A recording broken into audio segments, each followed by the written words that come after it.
Test 1, 2. Test 1. Test,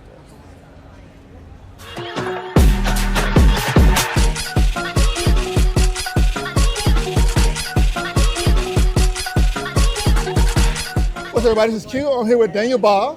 You may know him as Jinbei from One Piece. Jinbei from One Piece. The Warlord / Straw Hat. Right. So I got some questions. The helmsman of the Straw Hats. Helmsman, yes. I got a couple questions for you. Okay. What got you into voice acting? Well, I was a stage actor first, and I was directing some shows, and some of my fellow actors were voiceover actors. And I saw what they were doing, and I thought, hey, that'd be fun. So I kind of asked them, what do I need to do? And they kind of told me how to get a character reel together and to submit it for audition purposes. And I did that. And back in the time, Funimation called me in to have me do some background voices, which is known as Walla. And I was doing that, and that's when they approached me and offered me the job of Jinbei. So how do you feel about One Piece so far, 25 years of it? It's amazing. It's taken me a little bit to wrap my head around how big it is and how it has grown exponentially. It's just keeps getting bigger. Movies coming out, the different versions coming out. When I joined the crew and took on the role, I didn't know how big One Piece was. I started getting a clue when I started getting emails from all over the world from fans. I was like, wow, this is a pretty big show. And I still haven't wrapped my brain around it, because it is so amazingly mind-blowing and huge. And I am just so glad to be a small part of it. Now, how far along are you in it? What do you mean, like watching, or? Yeah, watching, yes. I'm kind of caught up to the Japanese of watching it for what they've released. So I don't like to watch too much, because I don't want my character to know stuff that he doesn't know. But I do like to kind of have a feeling of what I'm going to be voicing.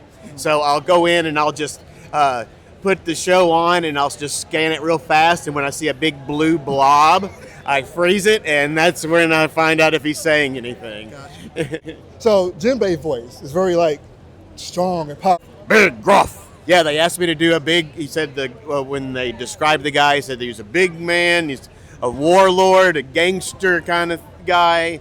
And so I was trying to think of the biggest, gruffest guy I could think of, and I did my Rolodex of actor voices and came up with this public service announcer used to do these little commercials for kids' safety. It was McGruff the crime dog.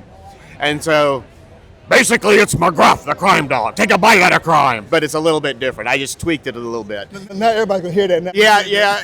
So, go on to YouTube and look up old McGruff the crime dog, and you'll see what I'm talking about. And you'll see it's a little different, but you'll see where I got it from.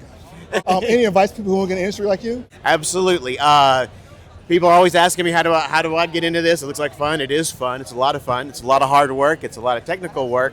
I always recommend that people take acting courses first. If it's at your local church or community group or school, whatever you can do and to entertain your friends, get your acting chops underneath you first, because it'll help you so much more in the booth. You'll be able to rely on that in the back of your head to come up with the character development real quickly.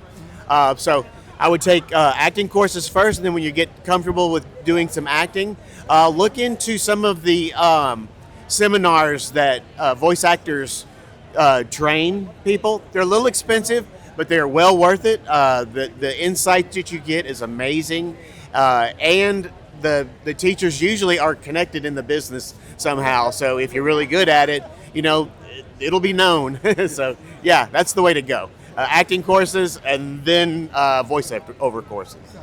Anything you want to promote to say or end this off? Well, I'll be doing some cons next year. The ink's not dry on the contracts yet, so I can't say anything. But I will be doing some shows next year, and if anybody's interested, I'm on all the socials.